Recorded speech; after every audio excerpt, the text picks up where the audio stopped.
అందరికీ నమస్కారం.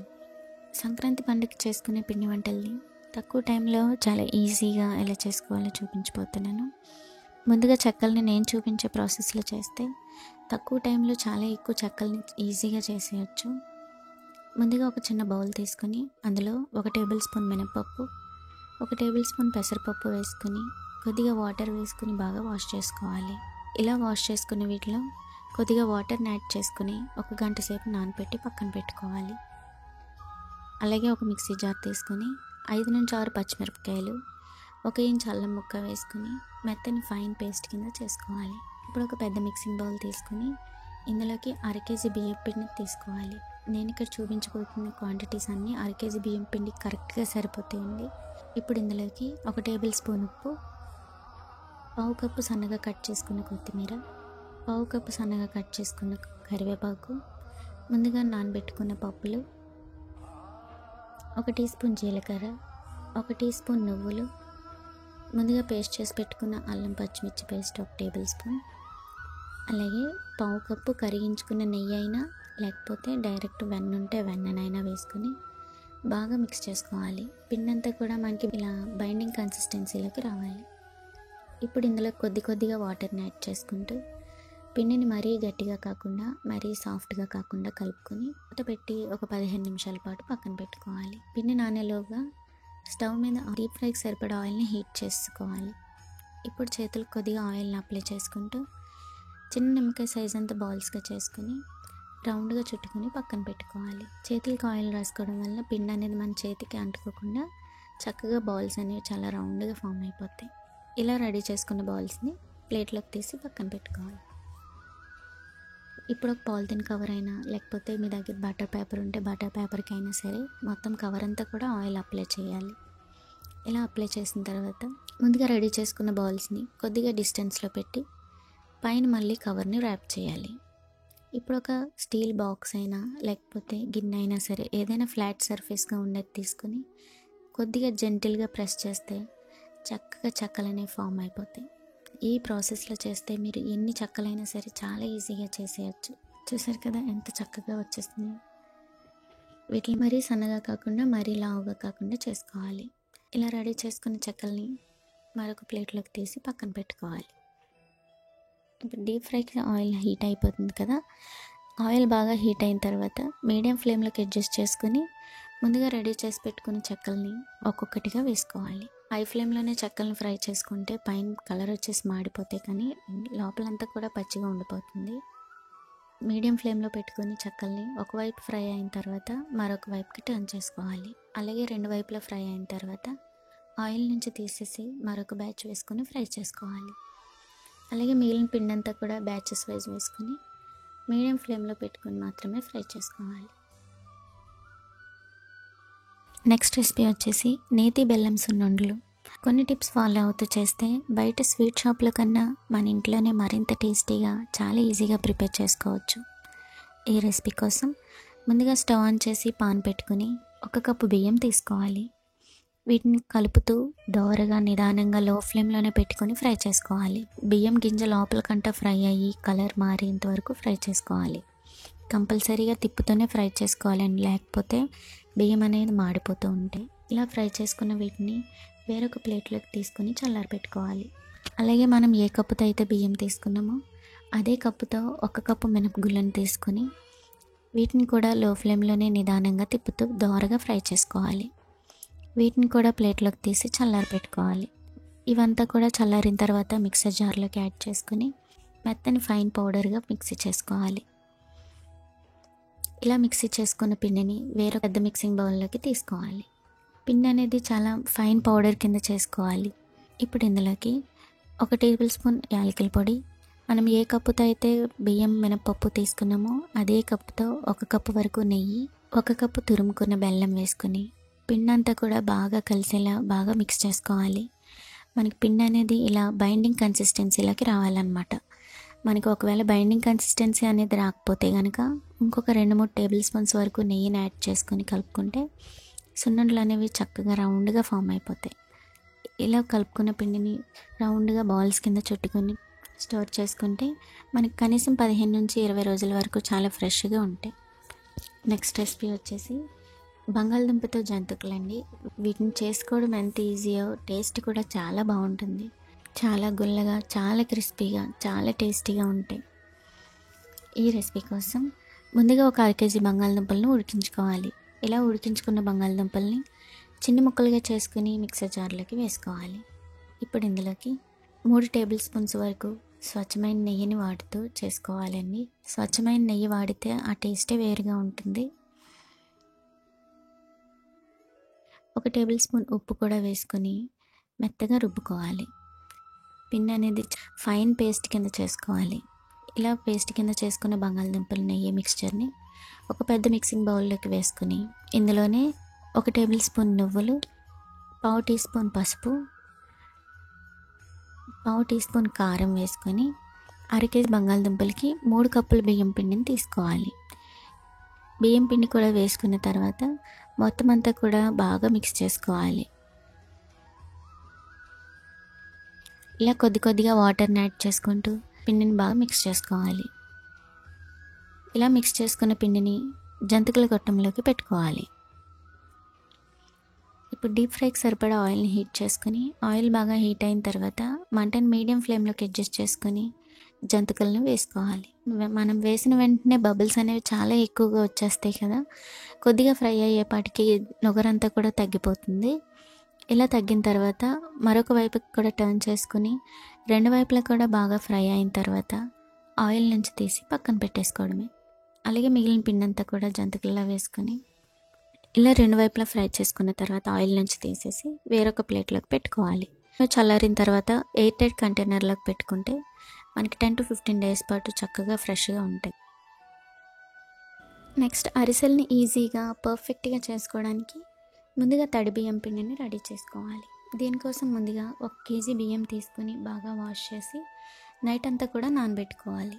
తర్వాత రోజు మళ్ళీ బియ్యాన్ని ఒకసారి బాగా వాష్ చేసుకొని వాటర్ అన్నీ కూడా డ్రైన్ అవుట్ చేసి ఒక క్లాత్ మీద పరుచుకొని ఒక 10 నుంచి 15 నిమిషాల పాటు ఎండబెట్టుకోవాలి. జస్ట్ అందులో ఉన్న తడారిపోతే సరిపోతుంది, అంతేకాని బాగా ఎండబెట్టేయకూడదు. ఇలా ఎండబెట్టుకున్న బియ్యాన్ని మంచి మిక్సీ ఉంటే అందులో అయినా సరే ఫైన్ పౌడర్ కింద చేసుకోవచ్చు, లేదా మిల్క్ ఇచ్చేసినా సరే చాలా ఫైన్ పౌడర్గా వచ్చేస్తుంది. ఇలా రెడీ చేసుకున్న బియ్యం పిండిని జల్లెడలో వేసి చల్లించుకుంటే అరిసెలు అనేవి చాలా పర్ఫెక్ట్గా వస్తాయి. ఇలా రెడీ చేసుకున్న బియ్యం పిండిని పక్కన పెట్టుకోవాలి. ఇప్పుడు స్టవ్ ఆన్ చేసి ఒక పెద్ద గిన్నె పెట్టుకొని అందులోకి 3/4 కేజీ తురుముకున్న బెల్లాన్ని తీసుకోవాలి. 1 కేజీ తడి బియ్యం పిండికి 3/4 కేజీ బెల్లం అయితే కరెక్ట్గా సరిపోతుంది. ఇప్పుడు ఇందులో ఒక 20 ml వరకు వాటర్ని యాడ్ చేస్తే సరిపోతుంది. ఉండలు లేకుండా బెల్లం అనేది బాగా కరిగించుకోవాలి. ఇప్పుడు ఇందులోనే 2 టేబుల్ స్పూన్ల నెయ్యి కూడా వేసుకొని బెల్లాన్ని తేగపాకం కాకుండా ముదరపాకం పట్టించుకోవాలి. ముదరపాకం అనేది మనకి ఎలా తెలుస్తుందంటే ఒక స్టీల్ బాక్స్లో కొద్దిగా వాటర్ని తీసుకొని మనం ప్రిపేర్ చేసుకున్న బెల్లం పాకాన్ని అందులో వేసి ఒక 5 మినిట్స్ అలా వదిలేసిన తర్వాత చేత్తో ఇలా చుడితే మనకి ఉండలా చుట్టుకోవాలన్నమాట. ఇలా ఉండలా చుట్టుకొని మనం ఒకసారి బౌల్లో ఇలా వేస్తే సౌండ్ అనేది ఇలా రావాలి. ఇలా వస్తే కనుక ఇది ముదరపాకం అనే అర్థం. ఇప్పుడు స్టవ్ ఆఫ్ చేసుకొని ముందుగా రెడీ చేసి పెట్టుకున్న కేజీ తడి బియ్యం పిండిని కొద్దిగా ఇందులోకి వేసుకోవాలి. ఇలా మొత్తం బియ్యం పిండి అంతా కూడా వేసుకొని బాగా మిక్స్ చేసుకోవాలి. వేడి మీద ఉన్నప్పుడు ఇలా పిండి అనేది మెత్తగా ఉన్నా సరే చల్లారేపాటికి గట్టిగా అయిపోతుంది. ఇలా రెడీ చేసి పెట్టుకున్న అరిసెల పిండిని పక్కన పెట్టేసుకొని చల్లారబెట్టుకోవాలి. ఇప్పుడు ఒక చిన్న బౌల్ తీసుకొని 2 టేబుల్ స్పూన్ల నువ్వులు, 2 టేబుల్ స్పూన్ల పెరుగు వేసుకొని ఒకసారి బాగా మిక్స్ చేసుకొని పక్కన పెట్టుకోవాలి. ఇప్పుడు ఒక పాలిథిన్ కవర్ కానీ లేకపోతే బటర్ పేపర్ కానీ తీసుకొని కొద్దిగా ఆయిల్ అప్లై చేసి ముందుగా ప్రిపేర్ చేసుకున్న అరిసెల పిండిని నువ్వులు పెరుగు మిక్స్చర్లో 2 సైడ్స్ కూడా ముంచి తర్వాత దీన్ని పాలిథిన్ కవర్ మీద పెట్టి రౌండ్ షేప్లో అరిసెలను చేసుకోవాలి. ఇప్పుడు డీప్ ఫ్రైకి సరిపడా ఆయిల్ని హీట్ చేసుకుని ఆయిల్ బాగా హీట్ అయిన తర్వాత మీడియం ఫ్లేమ్లోకి అడ్జస్ట్ చేసుకొని ముందుగా ప్రిపేర్ చేసుకున్న అరిసెలను వేసుకోవాలి. ఇలా ఒకటి నూనెలో ఫ్రై అయ్యేటప్పుడు మనం ఇంకొక అరిసెలను నువ్వులు పెరుగు మిక్స్చర్లో ఒత్తుకుంటూ మరి ఇంకొక దాన్ని రెడీ చేసుకోవాలి. ఇలా 2 సైడ్లు కూడా ఫ్రై అయిన తర్వాత ఏదైనా చిల్లుల గరిటెతో అయినా ప్రెస్ చేయొచ్చు, లేదా అరిసెలు చట్రం ఉంటే కనుక దాంట్లో పెట్టి నొక్కితే ఎక్సెస్ ఆయిల్ అంతా కూడా రిమూవ్ అయిపోతుంది. అలాగే మనకి షేప్ అనేది కూడా రౌండ్గా పర్ఫెక్ట్గా వచ్చేస్తుంది. చూసారు కదా, ఎంతో ఈజీగా చేసేయచ్చు. ఫస్ట్ టైం చేసే వాళ్ళు కూడా అరిసెలను ఈ ప్రాసెస్లో చేస్తే చాలా ఈజీగా చేసేయచ్చు. అలాగే మిగిలిన పిండిని రౌండ్ బాల్స్గా చేసుకొని నువ్వులు పెరుగు మిక్చర్లో ఒత్తుకుంటూ అరిసెలను చేసుకొని నూనెలో ఫ్రై చేసుకోవాలి. నెక్స్ట్ రెసిపీ వచ్చేసి కొబ్బరి బూరెలు. ఇవి తిన్న కొద్దీ తినాలనిపించేంతలా టేస్టీగా చాలా బాగుంటాయి. వీటిని కూడా చాలా తేలిగ్గా చేసేయచ్చు. ఈ రెసిపీ కోసం ముందుగా స్టవ్ ఆన్ చేసి కడాయి పెట్టుకుని 30 కేజీ తురిమిన బెల్లాన్ని తీసుకోవాలి. ఇందులోనే 20 ml వరకు వాటర్ని యాడ్ చేసుకుని బెల్లం అంతా కూడా కరిగేంత వరకు ఉడికించుకోవాలి. దీనికి తీగపాకం మొదలపాకం అని అక్కర్లేకుండా జస్ట్ బెల్లం కొద్దిగా కరిగితే సరిపోతుంది. ఒక 3 to 4 minutesకి బెల్లం అంతా కూడా కరిగిపోతుంది. ఇప్పుడు స్టవ్ ఆఫ్ చేసుకొని 1 కప్పు నువ్వులు, 2 కప్పులు తురిమిన కొబ్బరి, 1 టేబుల్ స్పూన్ యాలకుల పొడి, 3 టేబుల్ స్పూన్ల నెయ్యి కూడా వేసుకొని మొత్తం అంతా కూడా బాగా కలిసేలా మిక్స్ చేసుకోవాలి. ఇప్పుడు ఇందులోకి 1 కేజీ వరకు తడి బియ్యం పిండిని కొద్ది కొద్దిగా వేసుకుంటూ మిక్స్ చేసుకోవాలి. మొత్తం పిండి అంతా కూడా ఒకేసారి వేసేయకుండా కొద్ది కొద్దిగా వేసుకుంటూ కలుపుకోవాలి. ఇలా మొత్తం కేజీ బియ్యం పిండి కూడా వేసుకొని మొత్తం అంతా కూడా బాగా మిక్స్ చేసుకొని పిండిని చల్లారి పెట్టుకోవాలి. వేడిగా ఉన్నప్పుడు ఇలా మెత్తగా ఉన్నా సరే చల్లారేపాటికి పిండి అంతా కూడా స్టిఫ్గా గట్టిగా అయిపోతుంది. ఇలా రెడీ చేసి పెట్టుకున్న పిండిని మూత పెట్టేసి చల్లారి పెట్టుకోవాలి. ఇప్పుడు ఒక పాలిథిన్ కవర్ కానీ లేదా బటర్ పేపర్ కానీ తీసుకొని కవర్ అంతా కూడా కొద్దిగా ఆయిల్ అప్లై చేసి ముందుగా ప్రిపేర్ చేసుకున్న పిండిని రౌండ్ షేప్ బాల్స్ కింద చేసుకొని అరిసెలంతా సన్నగా కాకుండా కొద్దిగా మందంగా ప్రిపేర్ చేసుకోవాలి. ఇప్పుడు డీప్ ఫ్రైకి సరిపడా ఆయిల్ని హీట్ చేసుకొని ఆయిల్ బాగా హీట్ అయిన తర్వాత ముందుగా ప్రిపేర్ చేసుకున్న కొబ్బరి బూరెలను ఇందులో వేసుకోవాలి. మనం వేసిన వెంటనే కలుపుకుండా అలానే వదిలేస్తే వాటంతట అవే చక్కగా పొంగుతూ పైకి వచ్చేస్తాయి. ఇలా ఒక సైడ్ ఫ్రై అయిన తర్వాత మరొక సైడ్కి కూడా టర్న్ చేసుకొని 2 వైపులా కూడా బాగా ఫ్రై చేసుకోవాలి. ఒక్కొక్క బూరిని అయినా ఫ్రై చేసుకోవాలి లేదా 2-3 అయినా సరే వేసుకొని ఫ్రై చేసుకోవచ్చు. చూసారు కదా ఎంత చక్కగా పొంగుతూ వస్తున్నాయో. ఇలానే మిగిలిన పిండి అంతా కూడా రౌండ్ షేప్లో చేసుకుని ఆయిల్లో ఫ్రై చేసి తీసుకోవాలి. ఇలా 2 వైపులా ఫ్రై అయిన తర్వాత ఆయిల్ నుంచి తీసేసి వేరొక గిన్నెలోకి ట్రాన్స్ఫర్ చేసుకోవాలి. గులాబ్ పూలు క్రిస్పీగా టేస్టీగా రావాలంటే కొన్ని ఖచ్చితమైన కొలతలు టిప్స్ పాటిస్తే సరిపోతుంది. చాలా తేలిగ్గా చాలా టేస్టీగా వీటిని తయారు చేసేయచ్చు. ఈ రెసిపీ కోసం ముందుగా ఒక పెద్ద మిక్సింగ్ బౌల్లో 1.5 కప్పు వరకు మైదాను తీసుకోవాలి. ఇందులోనే 1 టేబుల్ స్పూన్ బియ్యం పిండి, మనం వేసిన మైదా క్వాంటిటీకి 1 కప్పు పంచదార అయితే సరిపోతుందండి. తీపి కొంచెం తక్కువ తినే వల్ల అయితే 1/2 కప్పు వేసుకుంటే సరిపోతుంది. ఇందులోనే చిటికెడంత ఉప్పు, 1/2 టేబుల్ స్పూన్ యాలకుల పొడి వేసుకుని మొత్తం అంతా కూడా ఒకసారి బాగా మిక్స్ చేసుకోవాలి. ఇప్పుడు ఇందులో కొద్ది కొద్దిగా వాటర్ యాడ్ చేసుకుంటూ పిండిని మరీ టైట్గా కాకుండా మరీ లూజ్గా కాకుండా మీడియం కన్సిస్టెన్సీలో ఉండలు లేకుండా మిక్స్ చేసుకోవాలి. నాకు ఇందులో 1 కప్పు ఇంకా కొద్దిగా వాటర్ పడినాయి. పిండి అనేది ఈ కన్సిస్టెన్సీలో ఉండేలా చూసుకోవాలి. మనం స్పూన్ కానీ విస్కర్ని కానీ ఇలా కోట్ చేసినప్పుడు పైన అంతా కూడా ఇలా కోట్ అవుతే పిండి టెక్స్చర్ అనేది పర్ఫెక్ట్గా ఉందని అర్థం. ఇప్పుడు టిప్ వచ్చేసి మనం ఏ రోజైతే గులాబ్ పూలు వేసుకోవాలి అని అనుకుంటున్నామో ముందు నైట్ అంతా కూడా ఆయిల్లో ఇలా మునిగేంత వరకు కూడా గులాబ్ పువ్వు గుత్తు నుంచి ఇలా నానబెట్టుకోవడం వల్ల మనం గులాబ్ పూలను వేసేటప్పుడు గుత్తు నుంచి ఈజీగా సెపరేట్ అయ్యి చాలా పర్ఫెక్ట్గా వచ్చేస్తాయి. డీప్ ఫ్రై కోసం మనం ఆయిల్ హీట్ చేసేటప్పుడు కూడా గులాబ్ పువ్వు గుత్తును ఆయిల్లోనే ఉంచి హీట్ చేయాలి. ఇలా ఆయిల్ హీట్ చేసుకున్న తర్వాత మనం ముందుగా ప్రిపేర్ చేసుకున్న పిండిని ఇలా స్పూన్తో కలుపుకుంటూ వేసుకోవాలి. మనం గులాబ్ పూలు వేసే ప్రతిసారి కూడా ఇలా ఒకసారి స్పూన్తో మిక్స్ చేసుకుని అప్పుడు గులాబ్ పువ్వు గుత్తుని 3/4 వరకు మాత్రమే ముంచి వెంటనే ఆయిల్లో పెట్టుకోవాలి. ఆయిల్లో పెట్టిన వెంటనే దీన్ని కదపకుండా 5 to 6 seconds వరకు అలానే వదిలేసి అప్పుడు ఫోర్క్తో కానీ చాక్తో కానీ కొద్దిగా సైడ్స్ని ఇలా పుష్ చేస్తుంటే గుత్త నుంచి గులాబ్ పువ్వు ఈజీగా సెపరేట్ అయిపోతుంది.